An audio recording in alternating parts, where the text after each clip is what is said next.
બાપ શીતળ છાયો પાડ પરસવાનું પાણી જાત વેઠ તડકો પાવે અમૃત ના પાણી નાખ મલાવે આંસુ ના પગલું ભરે પાછું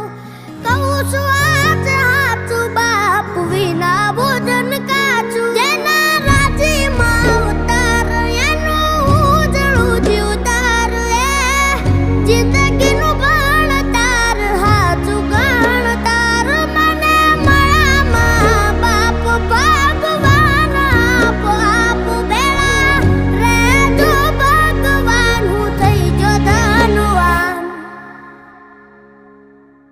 માડી તારા ખોળે માથું જાણે સ્વર્ગ જગનું